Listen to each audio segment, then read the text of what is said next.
दोस्तों नमस्कार। काफ़ी दिनों से मेरे पास हमारे तमाम दर्शकों की, हमारे तमाम सब्सक्राइबर्स की ये बात आ रही थी, वो कह रहे थे मुझसे कि फैमिली पेंशन के मामले में एक वीडियो आप बनाएँ।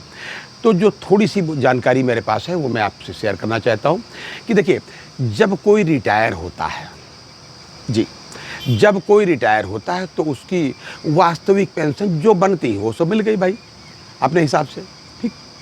उसके बाद में एग्ज़ाम्पल देके मैं समझाऊँगा तो हो सकता है मैं समझा पाऊँ अपनी बात।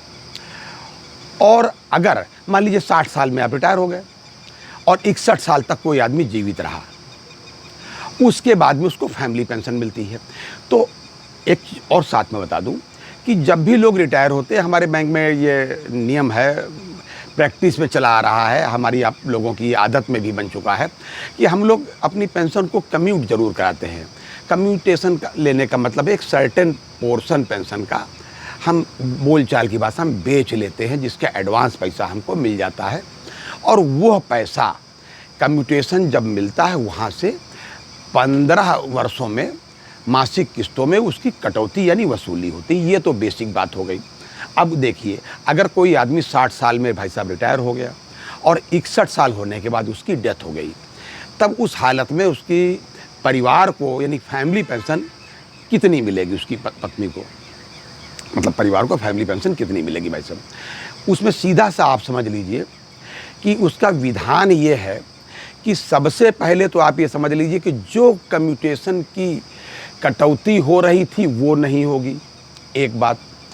दूसरी बात भाई साहब ये है कि जब फैमिली मान लीजिए 61 साल में डेथ हुई, उसमें विधान होता है कि 65 वर्ष की आयु, ठीक, या 67 वर्ष की आयु, उसका विधान क्या है मैं आपको पूरा समझाता हूँ, एग्जाम्पल देके आप समझ में आ जाएगा।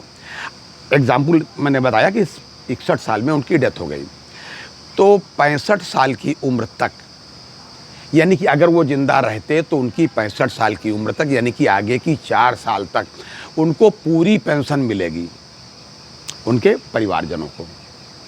दूसरी बात यह, उससे जो कटौती हो रही थी कम्यूटेशन की भाई साहब, वो भी नहीं होगी। ये उसका विधान है। उसके बाद में 1/3 हो जाती है, ये सीधी सी बात है पेंशन। दूसरा एग्जाम्पल आप ये समझ लीजिए कि अगर कोई व्यक्ति 59 ईयर्स में 59 साल में उसकी डेथ हो जाए, फिर जो उसकी पेंशन बने, यानी वो पेंशन पाने से पहले बेचारा भगवान के यहाँ चला गया, तो जो भी उसकी पेंशन बनेगी वो 65 साल की आयु तक, 65 वर्ष की आयु तक उसको फुल पेंशन मिलेगी उसके परिवार को। दूसरी बात हो गई।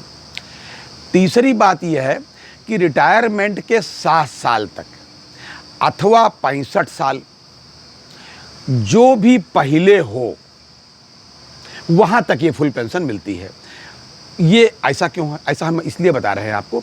मान लीजिए किसी आदमी ने वीआरएस ले लिया भाई साहब, मान लीजिए वीआरएस भी तो लोग ले लेते हैं पहले पहले, पता चला 57 में ही ले लिया उन्होंने वीआरएस है, तब तो फिर जो भी 7 बरस या 65 साल जो भी पहले हो जाएगा वहां तक फुल पेंशन मिलेगी। बड़ी बेसिक बात है, आप समझ लीजिए।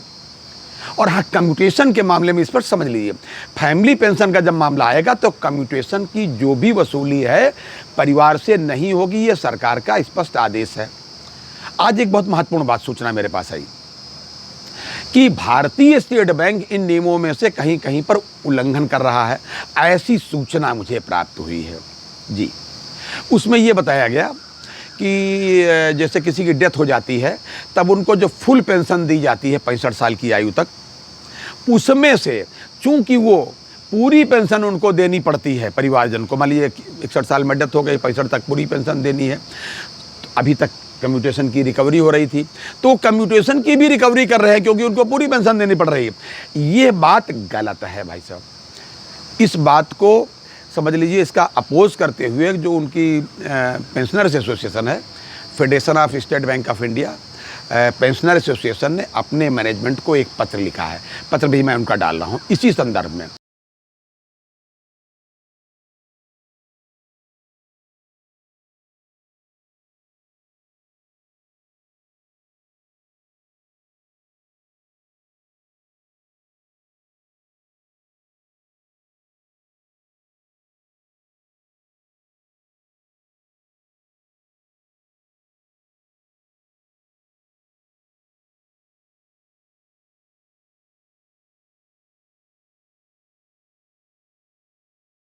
कि ये विसंगतियाँ हो रही, इनको आप कृपा करके रोकें, ये ठीक नहीं है।